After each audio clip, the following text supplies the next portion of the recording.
سلامونه، وخت مو بخیر. نن یکشنبه د تلیا میزان 15 او د اکتوبر 8 نیټه ده. پام وکړئ د دې مهال مهمو خبرونو ته. په پیل کې هم د خبرونو سرټکي.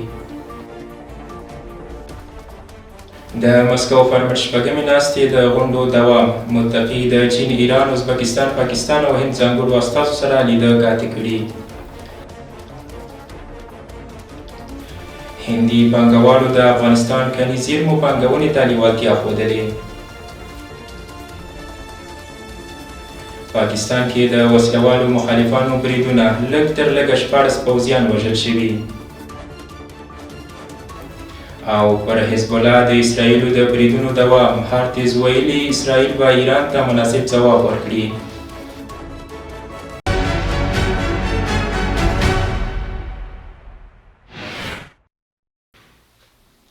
اوس هم بشپړ خبرونه. زه وحیدالله توحیدي یم. د افغانستان اسلامي امارت د بهرنیو چارو وزیر مولوي امیر خان متقي د مسکو فرمټ د شپږمې ناستې په څنډه کې د چین، ایران، ازبکستان، پاکستان او هند ځانګړو استازو سره ولیدل. یاد خبر د بهرنیو چارو وزارت مرستیال ویان حافظ ضیا احمد تکل پر خپل ایکس پاڼه خپور کړی دی. خبر زیاتوي په دې ناستو کې د افغانستان او سیمې د هیوادونو ترمنځ پر سیاسي، اقتصادي او دوه اړخیزو اړیکو او همکاریو خبرې وشوې. د مسکو فارمټ د غونډو پر دوام کې د بهرنیو چارو سرپرست په افغانستان کې امنیتي وضعیت د ډاډ وړ وباله او دا یې د افغانستان او د سیمې د ټولو هیوادونو په ګټه وباله. د بهرنیو چارو وزیر د یادو هیوادونو له ځانګړو استازو سره په لیدنه کې د افغانستان، سیمې او اړوندو هیوادونو ترمنځ د اقتصادي همکاریو پر پراختیا، سوداګرۍ او پانګونې ټینګار وکړ. د یادو هیوادونو استازو هم په خپل وار له افغانستان سره د خپلو هیوادونو د تعامل پر زیاتوالي او هر اړخیزې همکارۍ ټینګار وکړ او د افغانستان وضعیت د ډاډ وړ وباله. مولوي عبدالکبیر د ننګرهار له یو شمېر علماو او قومي مشرانو سره لیدنه کړې. د ریاست الوزرا سیاسي مرستیال مولوي عبدالکبیر نن د ننګرهار ولایت خیوې ولسوالۍ له یو شمېر علماو، سپین ږیرو او قومي مخبرو سره کتلي دي. په دې کتنه کې راغلو قومي مشرانو او علماو د یادې ولسوالۍ ولسونو ته د خدماتو په برخه کې د اسلامي امارت هڅې وستایلې او زیاته یې کړه. سیمه ییزو مسؤلینو تر خپل توانه ورسره همکاري کړې او د ستونزو په حل کې یې کوټلي ګامونه اخیستي دي. یادو علماو، قومي مخورو او مشرانو د ریاست الوزرا سیاسي معاونیت له همکاریو مننه وکړه او په یادې ولسوالۍ کې د سړکونو، مدرسو، مکتبونو او د سیلابونو د مخنیوي لپاره د استنادي دیوالونو او نورو رغنیزو پروژو د پلي کولو غوښتنه وکړه. د ریاست الوزرا سیاسي مرستیال مولوي عبدالکبیر د ننګرهار خیوې ولسوالۍ مخورو او علماو سره په خبرو کې ویل د هیواد هرې برخې ولسونه کولی شي له اسلامي امارت سره خپلې غوښتنې او وړاندیزونه شریک کړي. مولوي عبدالکبیر په وینا د خیوې ولسوالۍ ولسونو د ستونزو د حل لپاره به اسلامي امارت د خپلو امکاناتو په محدوده کې هڅې وکړي او ځینې لویې پروژې به د دغې ولسوالۍ لپاره په بودیجه کې ځای پر ځای کړي. سیاسي مرستیال د ولس د ستونزو حل د حکومت مسؤلیت وباله او څرګنده کړه اسلامي امارت د همدې موخې لپاره کار کوي. د کونړ په نرنګ ولسوالۍ کې د راوتلو سیلابونو له امله یو کس مړ شوی او 6 نور ټپیان دي. د دغه ولایت پیښو ته د چمتووالي ریاست د زیانونو د ارزونې امیر احسان الله احسان ویلي د دغو سیلابونو له امله لسګونه څاروي له منځه تللي. شاوخوا 15 استوګنیز کورونه، پر شاوخوا 400 جریبه ځمکه ولاړ کښتونه او استنادي دیوالونه هم ویجاړ شوي دي. په فاریاب کې په دوو ترافیکي پیښو کې د 3 کسانو د مړینې او 20 نورو د ټپي کېدو خبر ورکړل شوی دی.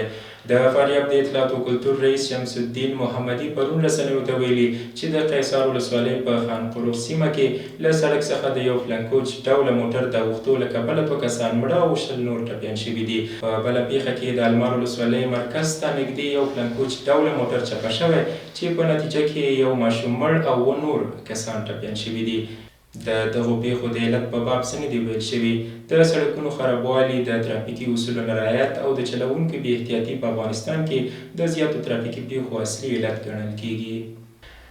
د ریاست الوزرا اقتصادي مرستیال ملا عبدالغني برادر اخوند په مشرۍ د ملي تدارکاتو کمیسیون د 12 پروژو قراردادونه منظور کړي. د یادو پروژو ارزښت تر 10 میلیارډو افغانیو اټکل شوی دی. د ریاست الوزرا د اقتصادي معاونیت د مطبوعاتي دفتر د معلوماتو له مخې یاد کمیسیون نوبتي ناستې ته 10 پروژې د منظورۍ لپاره وړاندې شوي چې له یاد پروژو د 12 قراردادونه منظور شوي، د 15 نورو تعدیل او یو پروژه لغوه شوي او د 2 نورو پروژو د قراردادونو د بیو په اړه ټاکل شوي کمیټو ته دنده سپارل شوي چې د ګټونکو شرکتونو سره بیا خبرې ترسره کړي او راپور د ملي تدارکاتو کمیسیون مشرتابه ته وړاندې کړي. خبر زیاتوي په منظور شو او تعدیل شو پروژو کې د کندهار د احمد شاه بابا نړیوال هوایي ډګر د بیا رغونې ترڅنګ د کندهار، زابل، نیمروز د پوهنتونونو د لایلو د ودانیو پاتې چارې بشپړېدل هم شامل دي. د یادو پروژو بلای په بادغیس کې د کسر لامان 15 کیلومتره سړک د پاتې چارو اساسي جوړول، د هراتان مزار شریف د اوسپنې پټلۍ، د ریلي او غیر ریلي تاسیساتو بیا رغونه، د کابل ښار ځینې سړکونه او یو شمېر نورې پروژې شامل دي چې مالی لګښت اسلامي امارت ورکوي. هندي پانګوالو د افغانستان کاني زیرمو پانګونې ته لیوالتیا ښودلې. د کانونو او پټرولیم وزارت څخه په خپره شوې خبرپاڼه کې راغلي چې د دې وزارت وزیر ملا هدایت الله بدري تېره ورځ د هندوستان هیواد د انفراستراکچر پروجیکټس د کان کیندنې شرکت د دفتر رئیس سرینواش اکاپیډي او مل پلاوي سره کتنه کړې ده.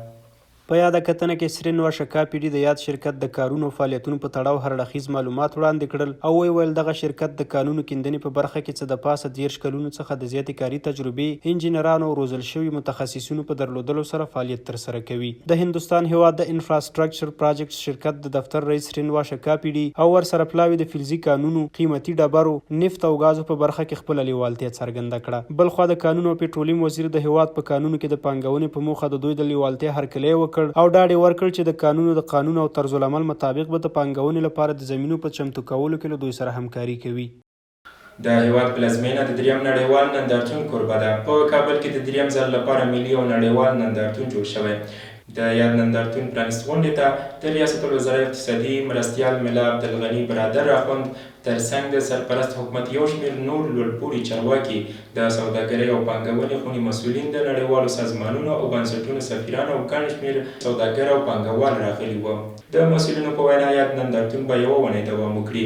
په دغه نندارتون کې تولیدي، سوداګریز او ساختماني سکتورونو له لوري په بېلابېلو محصولاتو او تولیدات نندارې ته وړاندې شي.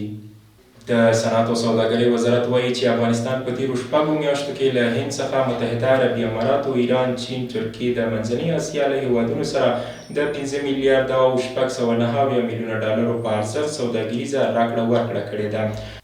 دغه وزارت بیان زیاتوي چې په دې موده کې د افغانستان ډیری صادرات وچې او تازه میوې، غالۍ، کاني، ډبرې، انار، مالوچ، زعفران او زیره جوړوي.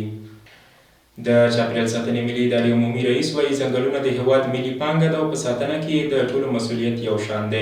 د چاپیریال ساتنې ملي ادارې عمومي رئیس مولوي مطیع الحق خالص لغمان ته د خپل سفر په ترڅ کې د لغمان والي شیخ شیر احمد حقانی سره کتنه کې د چاپیریال وضعیت د غوروالي او په اړه یې خبرې اترې کړي دي.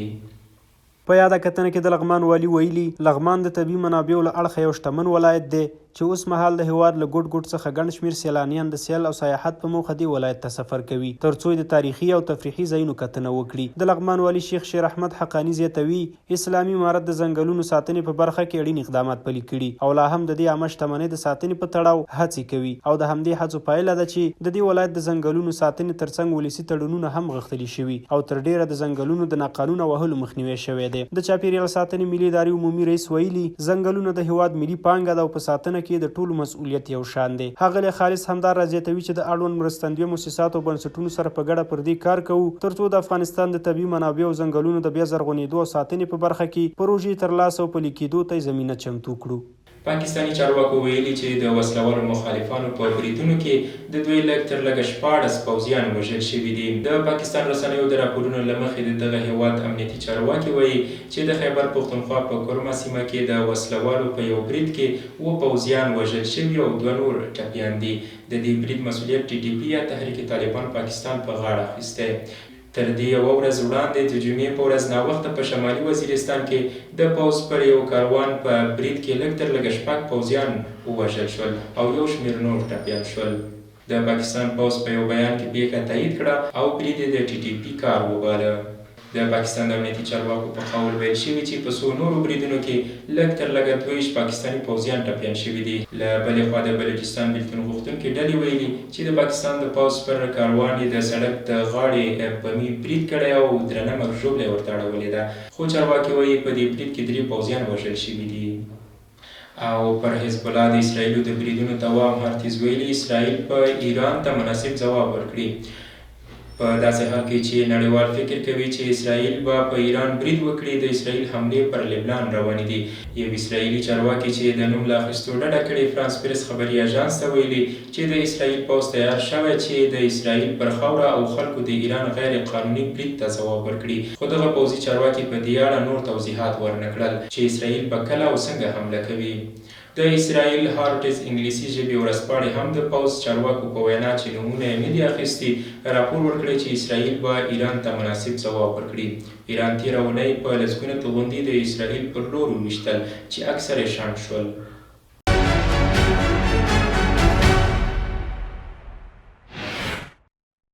او وروستی خبر مو د سپورټ له ډګره قطر د نورو همکاریو ترڅنګ د فوټبال ملي لوبډلې سره د همکارۍ ټټر ډبولی. د افغانستان د اولمپیک بدني روزنې او سپورټ ریاست لوی رئیس د قطر د فوټبال فدراسیون د نړیوالو اړیکو له مسؤل سره لیدلي.